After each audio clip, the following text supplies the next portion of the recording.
આપણું 11મું ગુણસ્થાનક ચાલી રહ્યું છે. હવે એમાં આપણે શું જોઈ રહ્યા હતા? આપણે કે ત્રણ આપણે કરણ જોઈ રહ્યા હતા. જે લોભ છે, લોભ જ્યારે ઉદયમાં આવે છે તો ત્યારે એના ત્રણ ભાગ કરી નાખે છે. જ્યારે એનું ઉદય આવે છે તો ત્યારે જીવ શું કરે છે? આત્મા શું કરે છે? આત્મા એના ત્રણ ભાગો કરે છે. સૌથી પહેલું કાળ કયો છે? ઉદયનું ભાગ સૌથી પહેલું છે અશ્વકર્ણ અશ્વકર્ણ કર્ણધા. અશ્વકર્ણ કર્ણધા. જ્યારે લોભ ઉદયમાં આવે છે તો સૌથી પહેલું શું કરે છે જીવ? સૌથી પહેલા વિભાગને અશ્વકર્ણ કર્ણાધા કહેવાય છે. એમાં શું હોય છે કે જે ઘોડો છે, ઘોડાનું જે કાન છે એ કેવી રીતે એ નાનું નાનું નાનું નાનું થતું જાય છે ને, શેપ કેવું થાય છે એનું, ઘોડાનું કાનનું સમથિંગ એવું હોય છે ને. અહીંયા એનું બ્રોડ પોર્શન હોય છે અને પછી બ્રોડ થી ઓછો ઓછો ઓછો ક્રમશર ઓછો ઓછો નાનો નાનો અહીંયા થઈ જાય છે અને એકદમ ઓછું થઈ જાય છે. બસ એવી જ રીતે જે આત્મા શું કરે છે? આત્મા જે લોભના જે અણુઓ છે, કર્મના દલીકો છે, એને શું કહેવાય છે? એને પૂર્વ સ્પર્ધક કહેવાય છે. પૂર્વ સ્પર્ધક એટલે કે શું? જે સત્તા છે એટલે આત્મા ઉપર રહેલા જે કર્મો છે એને કર્મ સત્તા કહેવાય છે. તે જે ઓલરેડી તો સૌથી પહેલું જે અહીંયા કર્ણાધા છે ને, સૌથી પહેલા પોર્શનમાં સૌથી પહેલા લોભના ઉદયકાળ છે, એનું સૌથી પહેલું પ્રથમ વિભાગ છે. એમાં એ શું કરે છે? પહેલા આટલા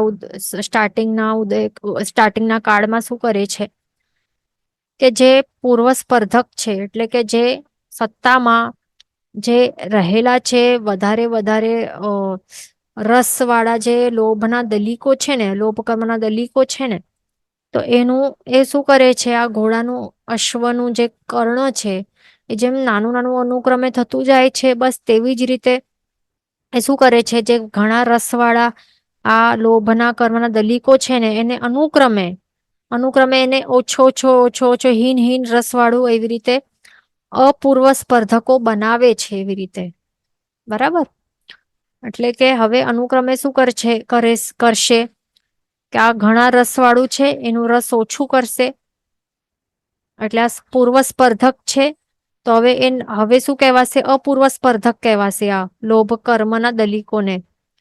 કારણ કે એ પહેલા પૂર્વમાં આટલા રસવાળા નથી, હવે હીન કરી દીધું છે, રસ એનું ઓછું કરી દીધું છે. એટલા માટે હવે એને શું કહેવાશે? અપૂર્વ સ્પર્ધક કહેવાશે.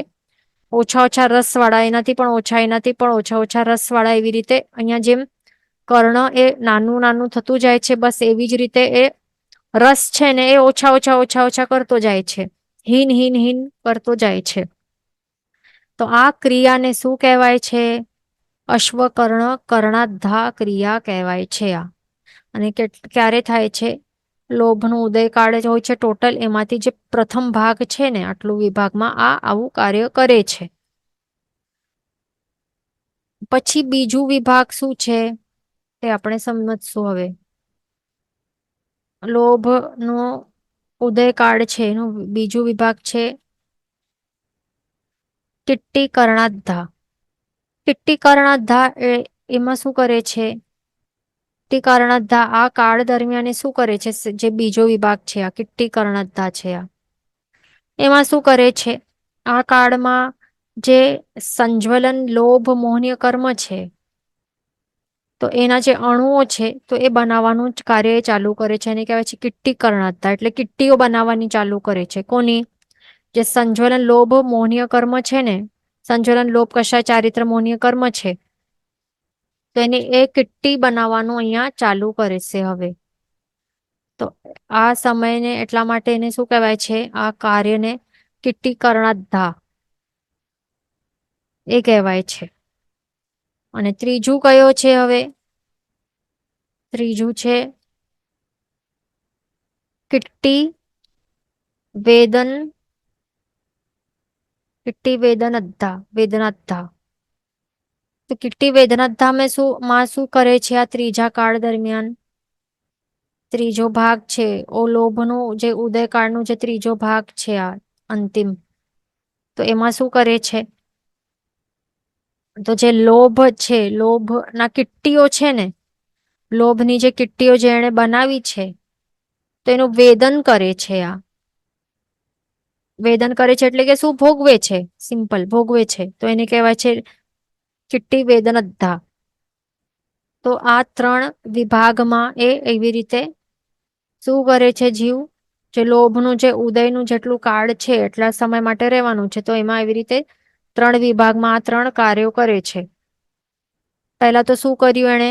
જે પૂર્વ સ્પર્ધકો હતા, એટલે કે ઘણા રસવાળા જે લોભના જે દલીકો હતા, કર્મના દલીકો, એનું રસ, એ રસમાં હાનિ કરતો જાય છે અનુક્રમે.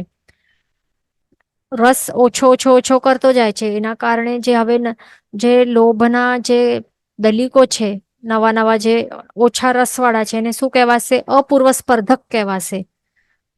કારણ કે અપૂર્વ સ્પર્ધક એટલે કે એ પૂર્વમાં ક્યારે આટલા અલ્પ રસવાળા નહીં હતા, આટલા ઓછા રસવાળા નહીં હતા, એટલા માટે એને અપૂર્વ સ્પર્ધક કહેવાશે. એટલે હવે શું કરશે? અશ્વકર્ણ કર્ણધામાં એમાં શું કરશે? અપૂર્વ સ્પર્ધકો બનાવશે, એટલે કે ઓછા રસવાળા લોભના કર્મના દલીકો એ ઓછો ઓછો રસ વાળા બનાવતો જશે. પછી બીજા સેકન્ડ મધ્યકાળમાં શું કરશે? ઉદયકાળમાં હવે એ શું કરશે? જે આ કાળમાં સંજ્વલન લોભ કશા ચારિત્ર મોહનીય કર્મની કર્મમાંથી શું કરશે? એ કિટ્ટીઓ એટલે કે અણુઓ બનાવવાનું ક્રિયા ચાલુ કરશે. એટલે કે કિટ્ટી એટલે કે શું? કિટ્ટી એટલે નાના નાના અંશો, કિટ્ટીઓ બનાવવાનું ચાલુ કરશે. એના અંશો, નાની નાની કિટ્ટીઓ, નાની નાની અણુઓ, એ આવી રીતે બનાવવાનું ચાલુ કરશે. અને પછી આ ત્રીજા અંતિમ વિભાગમાં શું થશે?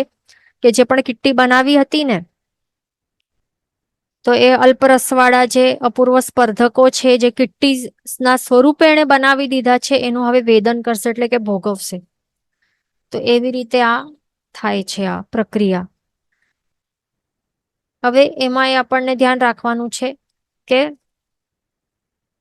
અશ્વકરણ, 1 મિનિટ, જે અશ્વકરણ કર્ણાધામાં શું કરે છે જીવ?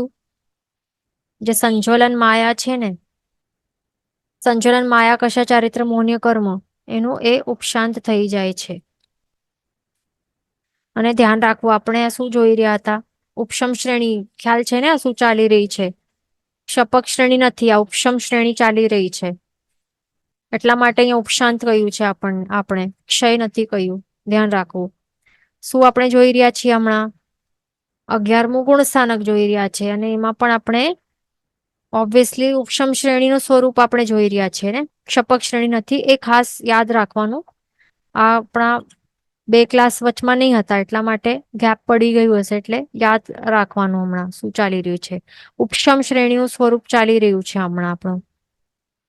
ઓકે, તો અહીંયા અશ્વકરણ કર્ણધામાં શું કરે છે? સંજ્વલન માયા છે ને એ ઉપશાંત કરી નાખે છે. હવે એના બાદ શું કરશે? કે જે કિટ્ટી કર્ણધાનું સમય હવે એ સ્ટાર્ટ થશે, એ કાળ ચાલુ થશે. અને એમાં પણ જ્યારે એન્ડિંગમાં, અહીંયા એન્ડિંગમાં આવશે ને, તો એન્ડિંગમાં શું થશે? જે સંજ્વલન લોભ છે ને, એનું અહીંયા બંધ સ્ટોપ થઈ જશે. અહીંયા શું થશે? સંજ્વલન લોભ કશા ચારિત્ર મોહનીય કર્મ, એનું શું થશે? એનું બંધ થવાનું સ્ટોપ થઈ જશે. એને શું કહેવાય? બંધ વિચ્છેદ કહેવાય છે. આ શું થશે? અશ્વકરણ કર્ણાધા થઈ ગયું. અહીંયા આમાં શું થશે? સંજ્વલન માયા કશા ચારિત્ર મોહનીય કર્મનું અહીંયા ઉપશાંત થઈ જશે. પછી અહીંયા જે સ્ટાર્ટ થશે કિટ્ટી કર્ણધામાં, એમાં શું કરશે? સંજ્વલન લોભની કિટ્ટીઓ બનાવવાનું, એટલે નાના નાના અંશો બનાવવાનું ચાલુ કરશે. અને અંતિમ જ્યારે અહીંયા ચરણ સમય આવશે ને, એનું એન્ડિંગ સમય આવશે, અહીંયા કિટ્ટી કર્ણધાનું કાળ અહીંયા આ પોર્શનમાં એન્ડિંગ થશે, થવા આવશે ને, તો ત્યારે એ વખતે શું થશે? કે સંજ્વલન લોભ નું બંધ થવાનું અહીંયા સ્ટોપ થઈ જશે, એટલે કે બંધ વિચ્છેદ થઈ જશે અહીંયા. અને બીજું શું થશે? બાદર લોભનું ઉદય વિચ્છેદ થશે. એટલે કે શું? જે બાદર લોભ છે એનું શું થશે? ઉદય વિચ્છેદ થશે. એટલે ઉદય થવાનું બંધ થઈ જશે. સંચલન લોભનું પહેલા તો શું થશે? બંધ. નવા નવા સંચલન લોભ કશાય ચારિત્ર મોને કર્મનું બંધ થાય છે આત્મા ઉપર, એ બંધ થઈ જશે. અને અહીંયા ઉદય પણ હવે બાદર લોભનું ઉદય પણ થવાનું વિચ્છેદ એટલે કે સ્ટોપ થઈ જશે. ક્યાં? અહીંયા એન્ડિંગમાં. એ ધ્યાન રાખવાનું. હવે આ સમય પછી શું થશે? હવે જે અનિવૃત્તિ બાદર સંપર્ક ગુણ સ્થાનક છે, જે નવમું ગુણ સ્થાનક છે, અનિવૃત્તિ બાદર સંપર્ક ગુણ સ્થાનક આપણે ભણ્યા હતા, યાદ છે કે નહીં? નામ યાદ છે ને? શું છે નામ નવમા ગુણ સ્થાનકનું? નવમા ગુણ સ્થાનકનું નામ છે અનિવૃત્તિ બાદર સંપર્ક ગુણ સ્થાનક. અનિવૃત્તિ બાદર સંપર્ક ગુણ સ્થાનક એમાં શું હતું? એનું નામ શું છે? અહીંયા આપણે પાછું જોઈ લઈએ, જો ભૂલી ગયા છો તો. શું દેખાય છે અહીંયા? બાદર એટલે કે અનિવૃત્તિકરણ બાદર સંપરાય ગુણસ્થાનક એટલે કે શું? જે સ્થૂલ કષાયો, જે સ્થૂલ કષાયો છે તો એ ઉદયમાં રહેલા હોય છે. બરાબર. અને અનિવૃત્તિ એટલે કે તો શું? વિશુદ્ધિમાં તરતમતા અલગ અલગ રહેલી હોય છે. તો તે આપણે સમજ્યું હતું ને. સ્થૂલ કષાયો ઉદયમાં રહેલા હોય. ઓકે. પણ હવે અહીંયા આપણે શું જોઈ રહ્યા છીએ? અહીંયા જે પ્રોસેસમાં જ્યારે કેટલી કર્ણધાનું ચરણ સમય એન્ડિંગ સમય આવે છે એ વખતે સંચલન લોભનું બંધ અહીંયા સ્ટોપ થઈ જાય છે. અને બાદર લોભનું ઉદય થવાનું પણ એ સ્ટોપ થઈ જશે. તો એના સાથે નવમું ગુણ સ્થાનકનું પણ પૂર્ણાહુતિ થઈ ગઈ. કારણ કે જ્યાર સુધી નવમું ગુણ સ્થાનક ચાલુ રહેલું હોય, જીવ એના ઉપર રહેલું હોય એ લેવલ ઉપર, એનું મિનિંગ શું થાય છે? કે જે સ્થૂલ કષાયોનું ઉદય રહેલું છે, રાઈટ. પણ અહીંયા હવે જ્યારે બાદર લોભનું ઉદય, બાદર એટલે કે સ્થૂલ સ્થૂલ સ્થૂલ લોભ, બાદર લોભનું ઉદય હવે એનું વિચ્છેદ થઈ જાય, દેટ મીન્સ અહીંયા નવમું ગુણ સ્થાનક પણ અહીંયા એન્ડ થઈ ગયું. ઓકે, બરાબર. તો અહીંયા શું થાય છે? હવે નવમું ગુણ સ્થાનક એન્ડ થાય છે. નવમું ગુણ સ્થાનક અહીંયા પૂર્ણ થાય છે. અને હવે શું કરશે જીવ? ક્યાં આવશે? જીવ ચડશે ઉપર, 10મા ગુણ સ્થાનકે ચડશે ને. શું છે 10મા ગુણ સ્થાનકનું નામ? સૂક્ષ્મ સંપર્ક ગુણ સ્થાનક. સૂક્ષ્મ એટલે કે શું? બારીક ઝીણું ઝીણું. અને સંપર્ક એટલે કે કષાય, એટલે બારીક ઝીણા કષાયો જે ઉદયમાં રહેલા હોય. અને એ પણ કયા? સૂક્ષ્મ લોભ, સૂક્ષ્મ સંજ્વલન લોભ એ ઉદયમાં રહેલો હોય છે. ઓકે. તો અહીંયા 10મા ગુણ સ્થાનક અહીંયા સ્ટાર્ટ થાય છે. જીવ અહીંયા એમાં આવી જાય છે, પ્રવેશે છે જીવ અહીંયા 10મા ગુણ સ્થાનકે. તો ત્યાં હવે શું કરશે જીવ?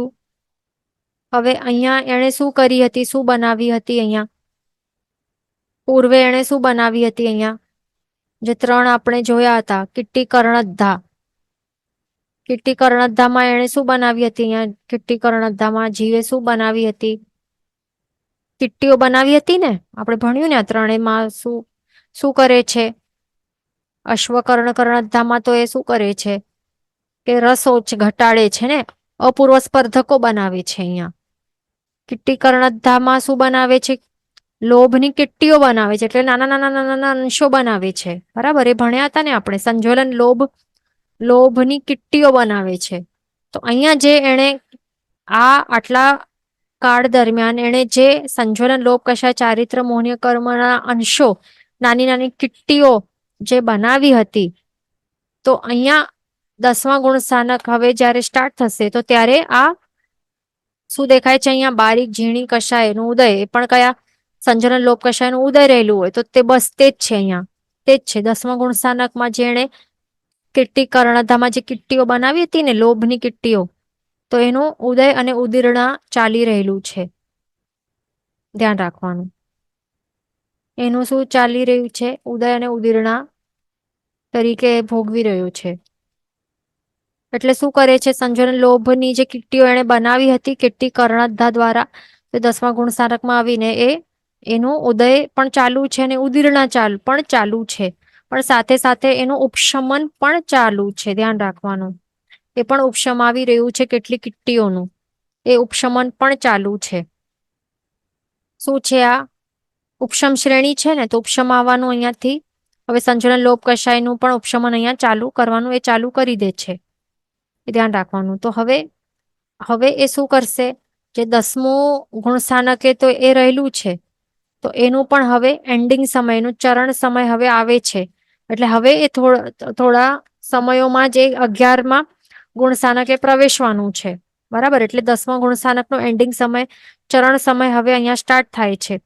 તો ત્યાર સુધી શું થઈ જશે, જે સંજ્વલન લોપ કશાયની જે કિટ્ટીઓ હતી ને, એને સંપૂર્ણ એનું ઉપશમન કરી નાખે છે એન્ડિંગ સુધી. એટલે કેટલી કેટલી કિટ્ટીનું ઉપશમન કરતા કરતા એન્ડિંગ સમય સુધી એ શું કરશે, એનું સર્વોપશમન કરી નાખશે. બરાબર, સર્વોપશમન એટલે સર્વ ઉપશાંત કરી નાખે છે હવે સંજ્વલન લોભનું. તો એનું મિનિંગ શું થાય છે કે જે બાકી હવે છેલ્લું જ હતું ને આ લોભ, સંજ્વલન લોભની જે કિટ્ટીઓ હતી, તો એ સંજ્વલન લોભની જે કિટ્ટીઓ એ જ છેલ્લામાં છેલ્લી હતી ને, મોહનીય કર્મની. મોહનીય કર્મની કેટલી પ્રકૃતિ છે ટોટલ? 28 પ્રકૃતિઓ છે ને ટોટલ. તો મોહનીય કર્મની જે ટોટલ 28 પ્રકૃતિઓ છે, તો 28 માંથી એક જ છેલ્લી બાકી હતી ને 10માં. એ પણ કઈ અહીંયા દેખાય છે, સૂક્ષ્મ બારીક ઝીણું કશાય સંજ્વલન લોભની જે છેલ્લી કિટ્ટીઓ છે, બસ એ બાકી હતી. તો એનું પણ હવે અહીંયા સર્વોપશમન કરી નાખશે. એટલે હવે એનું મિનિંગ શું થયું કે અહીંયા હવે એન્ડિંગ સુધી, જ્યારે 10મા ગુણસ્થાનકના એન્ડ સુધી આવે છે ત્યાર સુધી એ શું કરી નાખે છે, બધી જ જે 28 ની 28 બધી પ્રકૃતિઓ, મોહનીય કર્મની બધી પ્રકૃતિઓનો બધું સર્વોપશમન કરી નાખશે. હવે સર્વોપશમન કરી નાખશે અહીંયા મોહનીય કર્મની બધી પ્રકૃતિઓનું.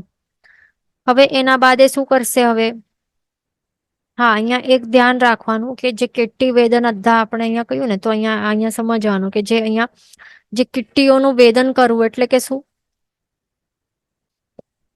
કિટ્ટીઓનું વેદન થવું એટલે કે જે કિટ્ટીઓનું એ વેદન થવું એટલે કે શું, જે ઉદય ઉદીર્ણા દ્વારા એ ભોગવી રહ્યો છે ને, એટલે કે એનું મિનિંગ થાય છે કે એ વેદન કરી રહ્યો છે. એટલે એ 10મા ગુણસ્થાનકમાં આપણને સમજવાનું. ઓકે, તો અહીંયા શું કરે છે, કિટ્ટી વેદન અધ્ધામાં એટલે કે શું, જે બાકીનું છેલ્લો લોભનું જે ઉદયકાળ બાકી રહેલું હોય, તો એ વખતે શું કરશે, જે સંજ્વલન લોભની જે કિટ્ટીઓ બાકી રહેલી હતી એનું એ વેદન કરશે. વેદન એટલે કે ભોગવશે, એનું જે ફળ છે.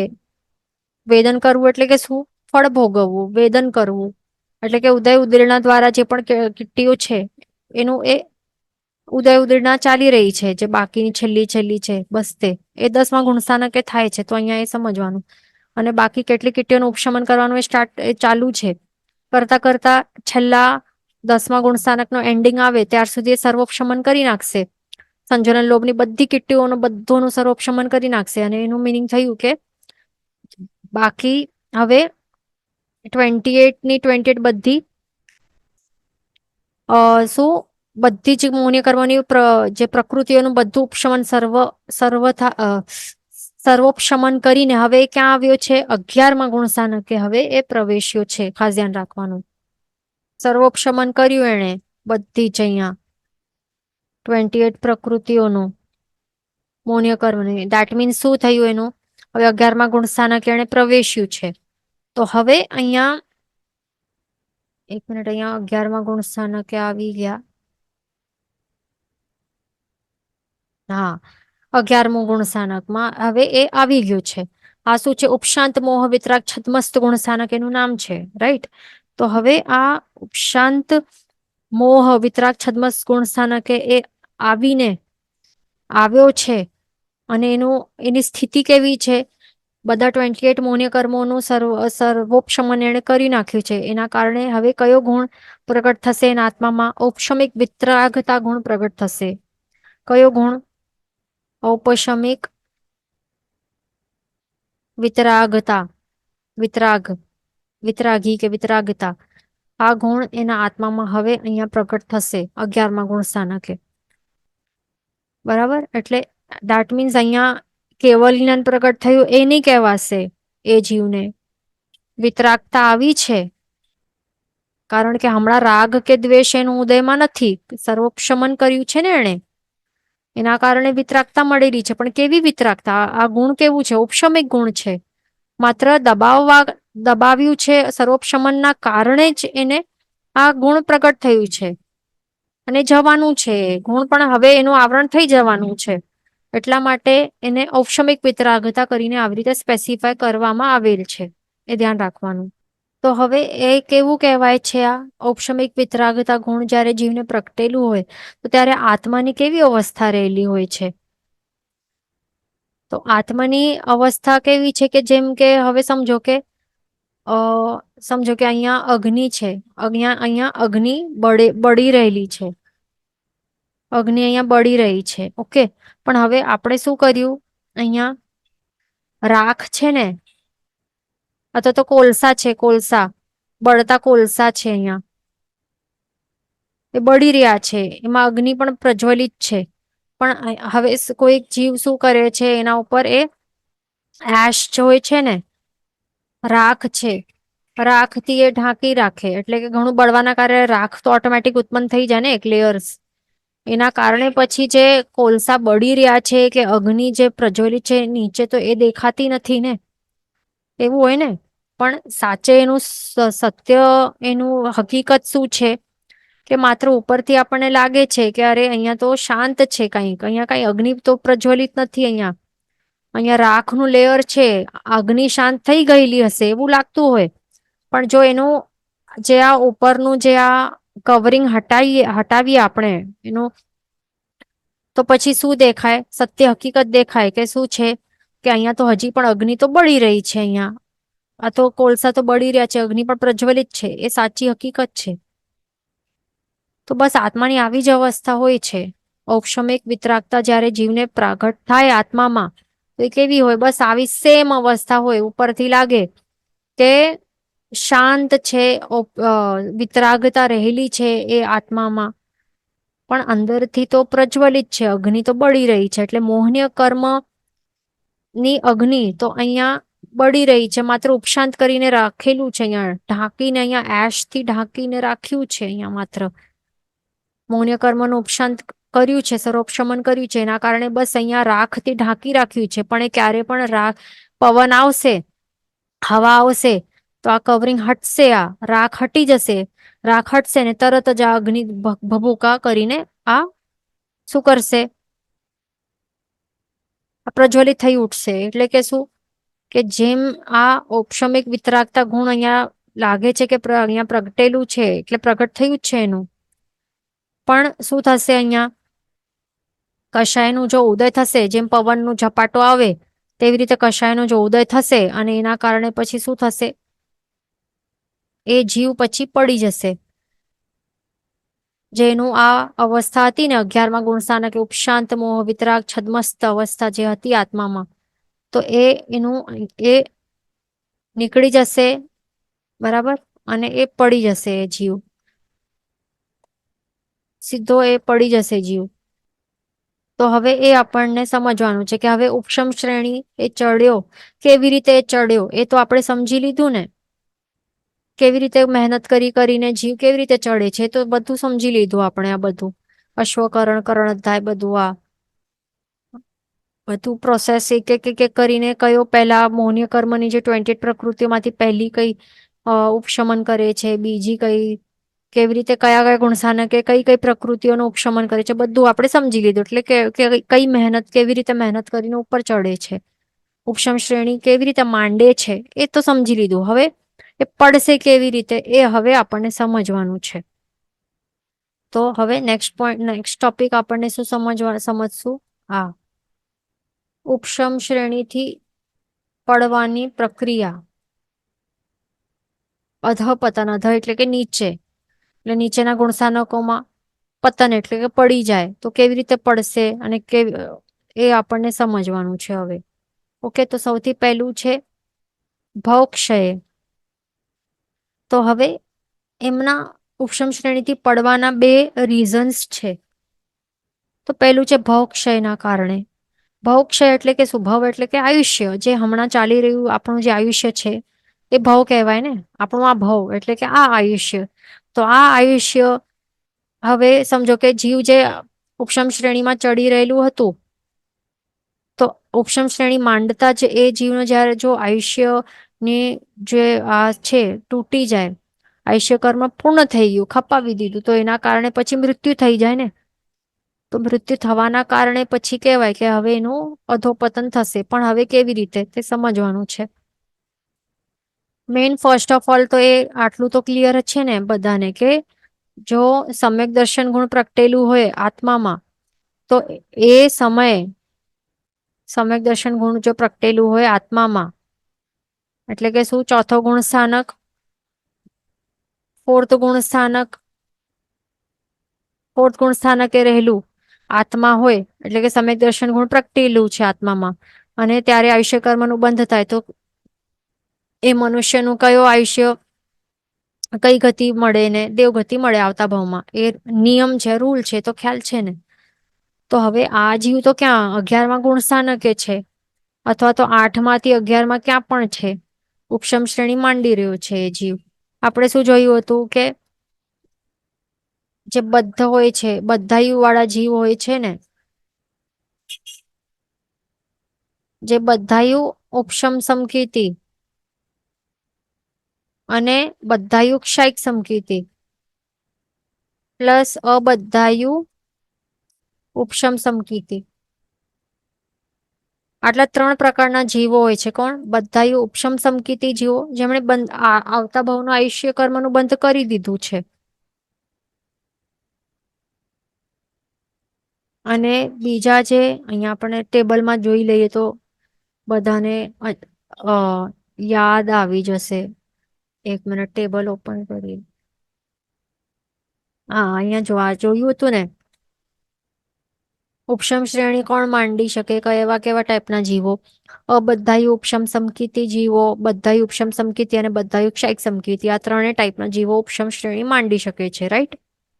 બધા એટલે કે જેમણે આવતા ભાવનું આયુષ્ય નું બંધ હજી નથી કર્યું એને, પણ સમકિત પ્રગટ થઈ ગયું છે આત્મામાં.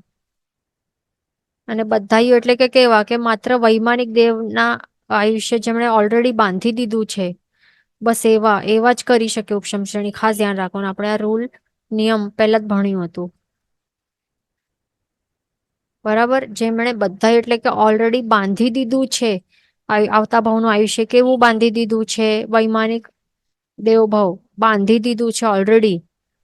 અને હમણાં આત્મામાં કેવા સમકિત ગુણ રહેલું છે, ઉપશમ સમકિત હોય તો ક્ષાયક સમકિત હોય એના આત્મામાં, એવા જીવો જ ઉપશમ શ્રેણી માંડી શકે. અથવા તો જેમણે આવતા ભાવનું આયુષ્ય હજી નથી બાંધ્યું પણ ઉપશમ સમકિત રહેલું છે આત્મામાં, ઓકે, તો એવા જીવો ઉપશમ શ્રેણી માંડી શકે છે. ઓકે, તો આ બંનેનું મૃત્યુ થઈને પછી વૈમાનિક દેવલોકમાં જ જશે ને, એ ધ્યાન રાખવાનું. તો આપણે શું વાત કરતા હતા? આ પોઈન્ટ્સ આપણે રિવાઇઝ કરી દીધા પાછા. તો પાછો આપણા પોઈન્ટ ઉપર ચાલીએ. શું કહેતા હતા આપણે અહીંયા? હા, કે આ 3 ટાઈપના જે જીવો છે, આ 3 ટાઈપના આપણે હમણાં જોયા. એ જીવો શું કરી શકે છે? ઉપશમ શ્રેણી માંડી શકે છે. રાઈટ? તે હમણાં જ આપણે જોયું 1, 2 અને 3. તો હવે આ શું થાય છે?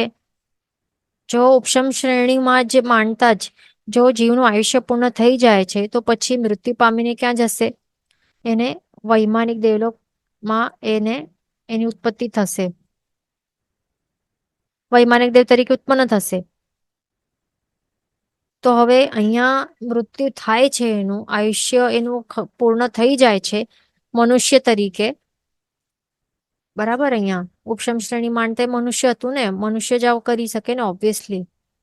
તો મનુષ્ય ભાવ હતો એ નાશ થયો, અને હવે એ જ ક્યાં જશે?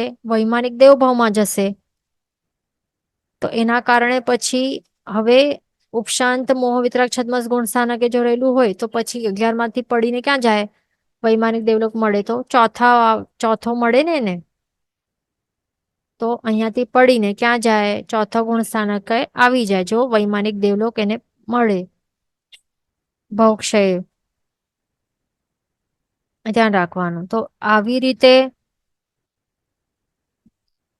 પડવાનું કારણ એક છે ભોગક્ષય, કે અહીંયા મૃત્યુ થઈ ગયું, આયુષ્ય કર્મનું અહીંયા પૂર્ણ એને ખપાવી દીધું, એનું ક્ષય થયું છે. એના કારણે વૈમાનિક મળશે, એને મનુષ્યથી વૈમાનિક મળશે, એટલે કે 11 માંથી પડીને ચોથે પડી જશે અહીંયા. પછી બીજું કારણ છે કાળ ક્ષય. એટલે કાળ ક્ષય એટલે કે શું, જે 11મા ગુણસ્થાનકનું જે કાળ છે ને, તો 11મા ગુણસ્થાનકનું કાળ પણ આપણે ભણ્યું હતું, રાઈટ? આ શું છે, 11મા ગુણસ્થાનકનું કાળ આ ભણી દીધું આપણે. શું છે અહીંયા, જગન્યથી એક સમય, પણ આ ભોગક્ષય પતન, એટલે આયુષ્ય કર્મનું બંધ, અરે સોરી, આયુષ્ય કર્મ એને આયુષ્ય પૂર્ણ થઈ ગયું એનું, તો પછી આ ભોગક્ષય પતન કહેવાય. એટલે કે જગને ઓછામાં ઓછો એક સમયમાં પણ એનું પછી એ પડી શકે. માત્ર 11મા ગુણસ્થાનક એક સમય રહ્યો અને પછી આયુષ્ય પૂર્ણ થયું એટલે ત્યાંથી પડી ગયું. અને બીજું શું છે, ઉત્કૃષ્ટ તે અંતર્મુહૂર્ત, કાળ ક્ષય પતન છે ને, અહીંયા શું દેખાય છે, અહીંયા ઉત્કૃષ્ટ થી અંતર્મુહૂર્ત જેટલું સમય 11મા ગુણસ્થાનકે રહી શકે. એટલે કાળ ક્ષય પતન થાય તો આટલા સમય સુધી રહી શકે છે, પૂર્ણ આખો એક અંતર્મુહૂર્ત સુધી ઉત્કૃષ્ટથી. તે આપણે ભણ્યું ને, અહીંયા ભણ્યું હતું. ઓકે, તો બસ તે જ છે. તો જો કાળ ક્ષય જો રીઝન હોય, એટલે કે 11મા ગુણસ્થાનકનું જેટલું સંપૂર્ણ કાળ છે, કેટલું છે, ઉત્કૃષ્ટથી એક અંતર્મુહૂર્ત જેટલું કાળ છે, તો આટલો સંપૂર્ણ એક અંતર્મુહૂર્ત સુધી એ રહ્યો, 11મા ગુણસ્થાનક સુધી રહ્યો એ સંપૂર્ણ. પછી શું આગળ, હવે શું કરશે, આગળ તો જઈ નહીં શકે ને, 11 માંથી 12માં જાય, ઉપશમ શ્રેણી વાળો જાય, નહીં જાય ને. કેમ જાય, જઈ જ કેવી રીતે શકે, કારણ કે બધા સત્તામાં તો પડેલા છે ને, સર્વોપશમન કર્યું છે, ક્ષય થોડી ન કર્યું છે. જે મૌન્ય કર્મોની પ્રકૃતિઓ છે એનું માત્ર સર્વોપશમન કરીને દબાવી રાખ્યું છે, રાખ દ્વારા એ અગ્નિને દબાવી રાખ્યું છે, બરાબર? કઈ ટોટલી બુઝાવી નથી નાખી, તે પ્રજ્વલિત તો રહેલી જ છે. એટલા માટે તે કઈ 12મા ગુણસ્થાનકે જઈ શકવાનો જ નથી, ઇમ્પોસિબલ છે, આગળ જઈ જ નહીં શકે. તો હવે આગળ ઉપર ચડી નહીં શકશે, તો થશે શું એનું, કે 11મા ગુણસ્થાનકનું કાળ હવે પૂર્ણ થઈ જાય, તો હવે એ પછી શું થશે, 11માંથી પડીને એ ક્યાં ક્યાં ક્યાં ક્યાં જશે, 11માંથી એ પડશે,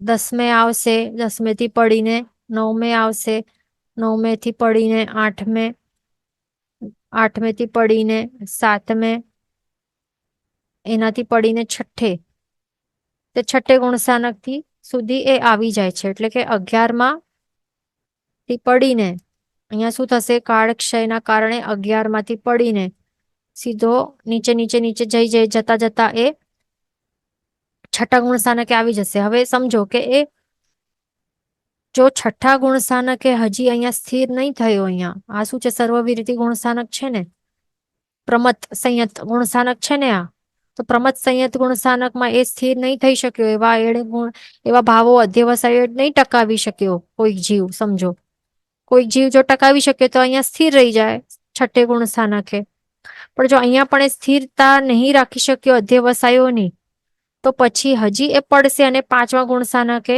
એ આવીને પડી જશે, દેશવિરતિ ગુણસ્થાનકમાં પડી જશે. કેટલાક જીવો અહીંયા સ્થિર રહી જાય, એમના અધ્યવસાય સ્થિર થઈ જાય અને ત્યાં સ્થિર રહીને રહી જાય. પણ જો અહીંયા પણ એના અધ્યવસાયો સ્થિર રહી નહીં શક્યા, તો અહીંયાથી પણ પડશે, પડીને ક્યાં જશે, એ પછી 4થા ગુણસ્થાનકે આવી જશે. 4થા ગુણસ્થાનક એટલે સમ્યક દર્શન વાળું જે ગુણસ્થાનક છે, અવિરત સમ્યક દ્રષ્ટિ ગુણસ્થાનક છે, તો ત્યાં આવી જશે. અને અહીંયા જો અધ્યવસાય સ્થિર રહે તો ત્યાં ટકી શકશે, પણ કેટલાક જીવોના ત્યાં પણ સ્થિર નહીં રહે અધ્યવસાયો, તો હજી એ પડી જશે. પડીને પછી ક્યાં જઈ શકે છે, ચોથેથી ડાયરેક્ટ અહીંયા પછી એ શું કરશે, અહીંયા બીજે પડશે, બીજે આવી જશે. અને બીજેથી પછી શું કરશે, બીજેથી આવીને અવશ્ય પહેલામાં જાય ને, એટલે સીધો મિથ્યા દૃષ્ટિ ગુણસ્થાનકમાં એ મિથ્યાત્વ ગુણસ્થાનકમાં પડી જશે ડાયરેક્ટ. એટલે આવી રીતે પોસિબિલિટીઝ જોઈ, સમજ્યા ને કેવી રીતે પોસિબિલિટીઝ છે. 11 માંથી પડી 10માં, 9માં, 8માં થી પડીને 7માં આવી જાય. બરાબર. 7માંથી પડીને પછી ક્યાં આવી જશે? છઠ્ઠે તો આવી જશે. એટલે કે યાદ રાખવું, 11 માંથી પડતા પડતા નીચે નીચે કે પડતા પડતા છઠ્ઠે આવી જાય. પછી હવે છઠ્ઠામાં પણ સ્થિર થઈ શકે, પાંચમામાં પણ થઈ શકે, અને ચોથામાં પણ થઈ શકે છે સ્થિર, જો અધ્યવસાયની સ્થિરતા રાખે તો. એટલે 11 માંથી પડીને છઠ્ઠા, જો નહીં કરી શકે તો પાંચમામાં સ્થિર થાય, ત્યાં પણ નહીં થઈ શકે તો ચોથામાં સ્થિર થાય, અને અહીંયા પણ નહીં થાય તો પછી બીજાથી કરીને સીધો પહેલામાં પડી જાય. બરાબર. અથવા તો ચોથાથી ડાયરેક્ટ પહેલામાં આવી જાય. એવું છે આ, એ ધ્યાન રાખવાનું. તો આવી રીતે આ આપણે શું ભણ્યા હમણાં? ઉપશમ શ્રેણીથી અધપતન જીવનું કેવી રીતે થાય, કયા કયા ગુણસાનક અને કયા કારણસર થઈ શકે છે, એ આપણે સમજ્યા. ઓકે. હવે નેક્સ્ટ પોઈન્ટ આપણને શું ભણવાનું છે? હવે જે ઉપશમ શ્રેણી છે આ, તો આ તો આપણું થઈ ગયું છે આ ટોપિક, કે કેટલા એક ભાવમાં બંને મતથી, અલગ અલગ મતથી કેટલા કેટલા વખતે માંડી શકે છે, તો આપણું થઈ ગયું છે. હવે આપણે આ એક પોઈન્ટ આપણે સમજવાનું છે. 11th ગુણસાનક સુધી આપણે ભણ્યું છે. તો હવે આપણે શું જોશું? હવે કે જીવ ચડવાનું કેવી રીતે, ક્યાંથી ક્યાં ચડી શકે છે, પોસિબિલિટીઝ ભણશું. ખાસ ધ્યાન રાખવાનું છે ક્યાંથી ક્યાં ઉપર ચડી શકે છે. તો પહેલું ગુણસાનક વાળું જે જે મિથ્યા દૃષ્ટિ ગુણસાનકે રહેલું જીવ હોય છે, એ પહેલાથી ડાયરેક્ટ એ ક્યાં જઈ શકે છે? પહેલાથી ડાયરેક્ટ એ ક્યાં જઈ શકે છે તે આપણને સમજવાનું છે. ઓકે. હા, તો પહેલાથી ચડીને એ સીધો ચોથા ગુણસાનકે ચડી શકે છે. પહેલાથી સીધો ચોથે જઈ શકે છે, પહેલાથી સીધો પાંચમે ચડી શકે છે, પહેલાથી સીધો છઠ્ઠે ચડી શકે છે પ્રમદ સંયત સુધી, અથવા તો પહેલાથી સીધો 7મે ગુણસાનક અપ્રપદ સંયત સુધી ચડી શકે છે ડાયરેક્ટ. એ ધ્યાન રાખવાનું. બરાબર. તો આવી રીતે હોય છે. પછી પહેલો ગુણસ્થાનક એ જીવ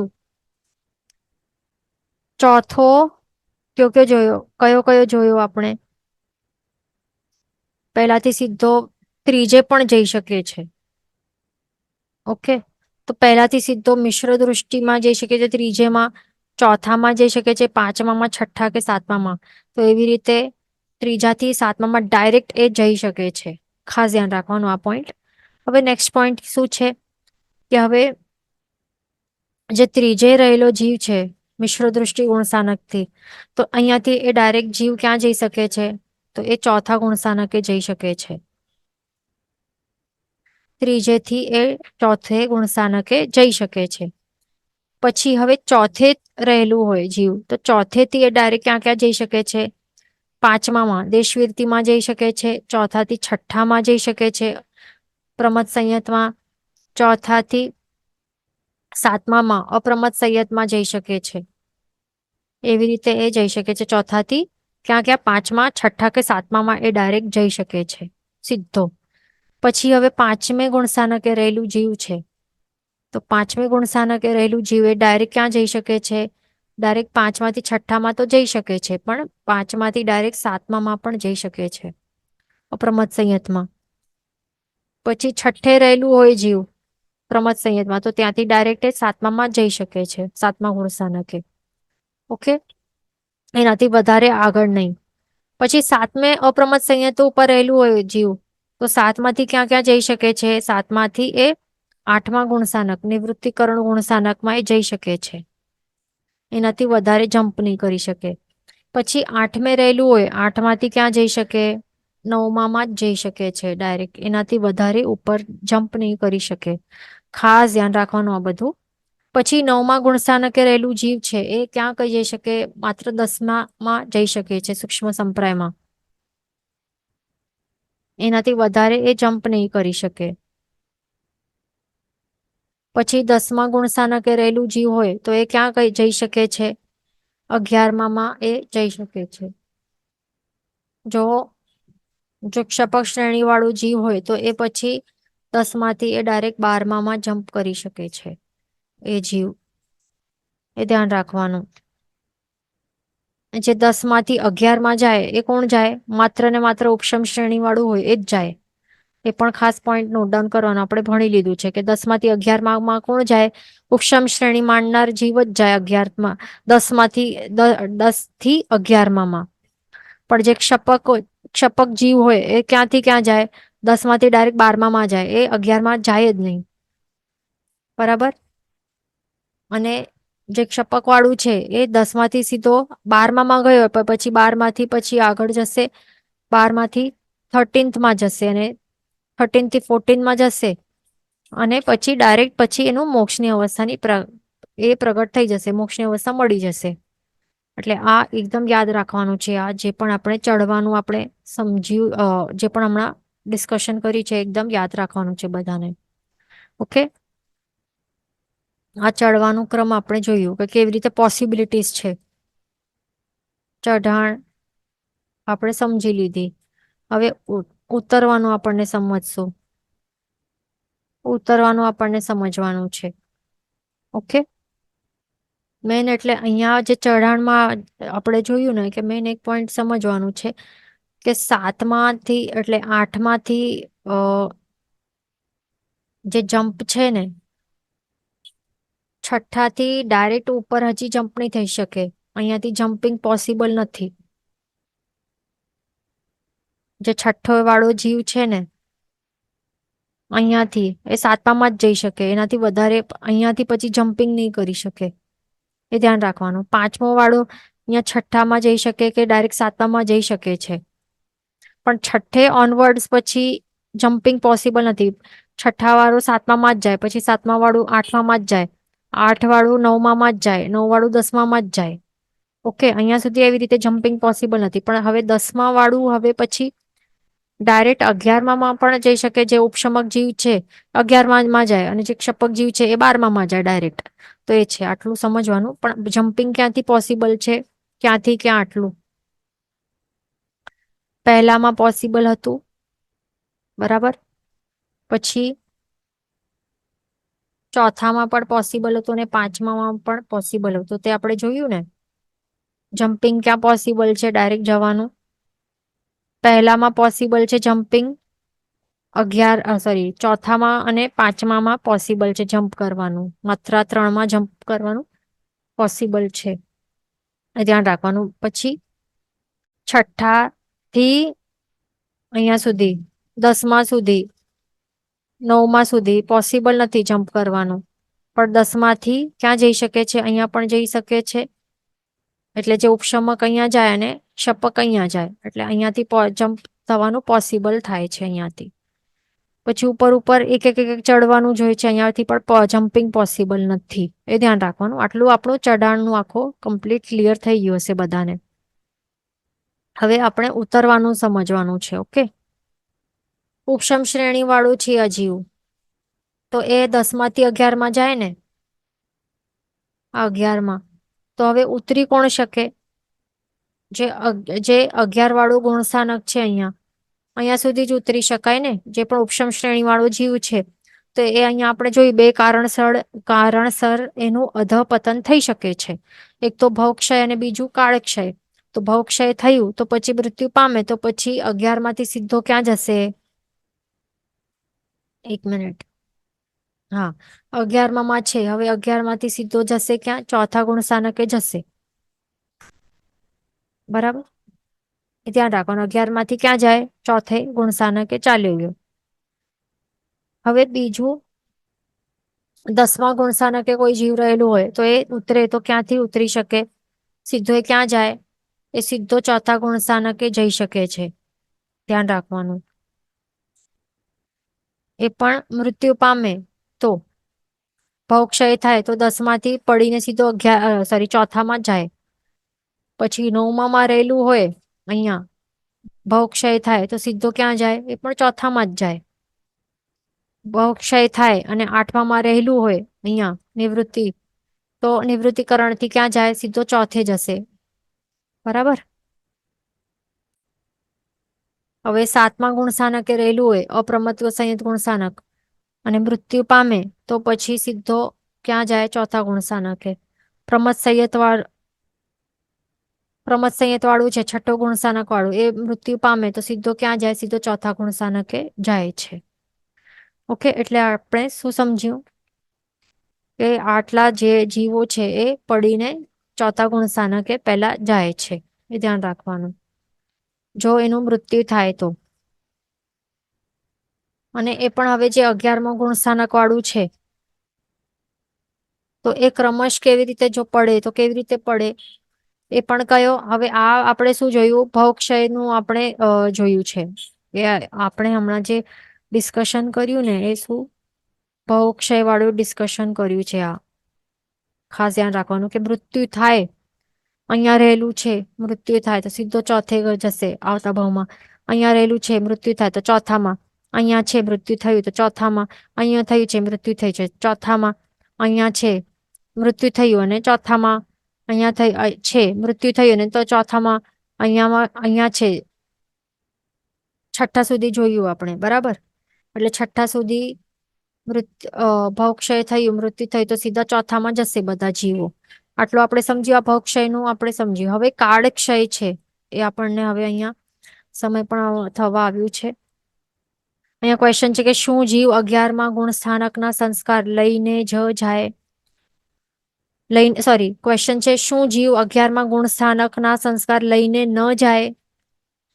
તો અહીંયા ગુણસ્થાનક ગયું એટલે કે એના સંસ્કારો પણ ચાલ્યા ગયા, કારણ કે ગુણો ગયા ને. ગુણસ્થાનક એટલે કે શું કે ગુણો હતા તો એ જ પછી ઢંકાઈ ગયા ને, ગુણો જ ચાલ્યા ગયા તો પછી સંસ્કાર પણ કઈ રહે નહીં, કર્મોનું આવરણ થઈ ગયું. એટલે એ સંસ્કારને લઈ જે 11મું ગુણસ્થાનકના જે સંસ્કાર છે કે ગુણો છે એ લઈને નહીં જાય આગળ, જે પડી જાય તો. ઓકે, હવે હમણાં આપણે ભવક્ષયનું સમજી લીધું. ઉતરે તો કેવી રીતે, ભવક્ષયના કારણે કેવી રીતે, ક્યાંથી ક્યાં ઉતરે. હવે નેક્સ્ટ ક્લાસમાં આપણે શું જોશું કાળક્ષયના કારણે જે છે કેવી રીતે ઉતરે એ નેક્સ્ટ ક્લાસમાં જોઈશું, બરાબર? અથવા તો ઉતરવાનું જે ક્રમ છે કાળક્ષય નોર્મલ, તે આપણે નેક્સ્ટ ક્લાસમાં સમજવાનું છે. જીન વચન વિરુદ્ધ બોલાયું તો મિચ્છામિ દુક્કડમ સર્વમંગલ માંગલ્યમ સર્વ કલ્યાણ કારણમ પ્રધાનમ સર્વધર્માણમ જયમ જયતિ શાસનમ. પ્રણામ.